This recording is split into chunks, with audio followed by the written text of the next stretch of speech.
Sa gitna ng mabilis na pagbabago ng modernong digmaan, isang malaking development ang maaaring magbago sa direksyon ng modernization ng Armed Forces of the Philippines. Paano kung ang bansang nakakuha ng napakaraming karanasan sa paggamit ng combat drones laban sa isang mas malaking kalaban ay makipagtulungan mismo sa Pilipinas? Hindi lang simpleng pagbili ng drone ang pinag-uusapan dito. Mas malalim, mas teknikal, at mas mahalaga ang usaping ito. Posible bang makita natin sa hinaharap ang AFP na gumagamit ng mga drone na may teknolohiyang hango mismo sa karanasan ng Ukraine sa aktwal na digmaan? Alamin natin ang buong detalye. Sa isang mahalagang diplomatic at defense engagement, nagsimula ang Pilipinas at Ukraine na bumuo ng isang espesyal na kasunduan na nakatuon sa drone cooperation. Layunin nitong dalhin sa Pilipinas ang karanasan ng Ukraine sa drone development, drone operations, at maging sa counter-drone technologies na napatunayan na sa aktwal na labanan. Ang hakbang na ito ay nangyari matapos makipagpulong ang delegasyon ng Department of National Defense, na pinamunuan ni Defense Undersecretary Salvador Maison, kay Deputy Head of the Ukrainian Presidential Office Igor Zovka. Hindi lamang ito simpleng courtesy meeting.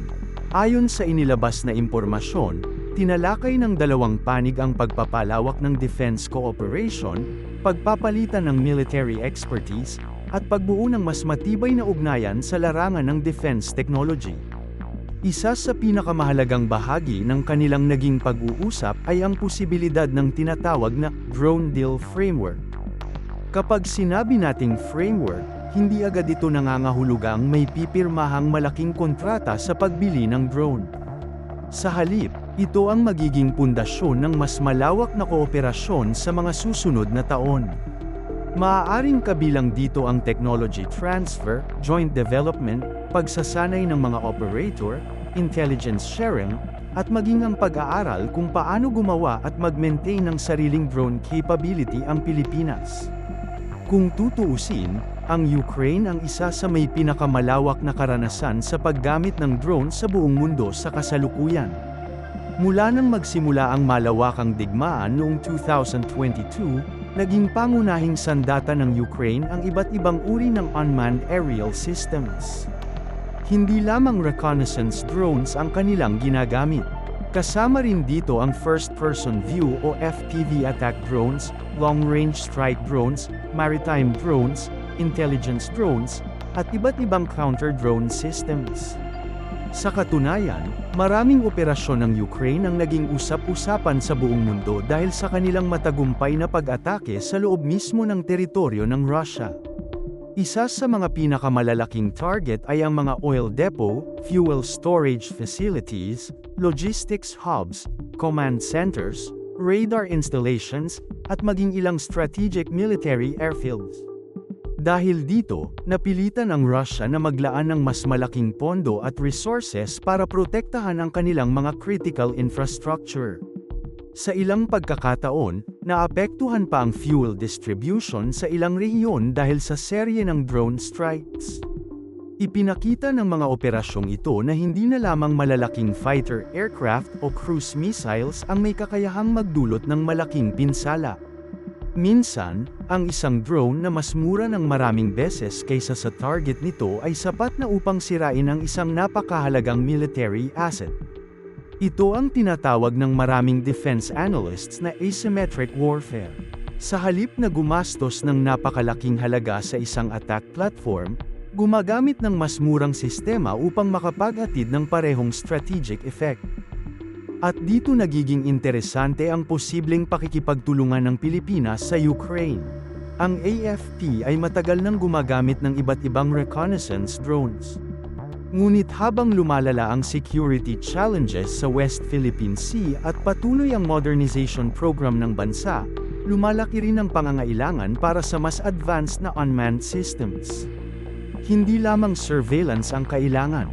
Kasama na rin dito ang loitering munitions, tactical attack drones, electronic warfare drones, at higit sa lahat, counter-drone capability. Sa mga nagdaang digmaan, malinaw na ipinakita na hindi sapat na mayroon kang drone. Kailangan mo ring magkaroon ng kakayahang pigilan ang drone ng kalaban. Ito ang dahilan kung bakit mabilis ding umuunlad ang anti-drone technology. Kabilang dito ang radar detection, electronic jamming, radio frequency interception, GPS disruption, at maging ang paggamit ng artificial intelligence upang automatikong tukuyin at harangin ang mga paparating na drone. Kung maisasama ang ganitong klase ng expertise sa defense cooperation ng Pilipinas at Ukraine, malaking tulong ito sa pagpapalakas ng kakayahan ng AFP. Ngunit mahalagang tandaan na magkaiba ang sitwasyon ng Ukraine at ng Pilipinas. Ang Ukraine ay isang malaking land battlefield kung saan tuloy-tuloy ang labanan sa lupa. Samantala, ang Pilipinas ay isang archipelagic country na binubuo ng libu-libong isla.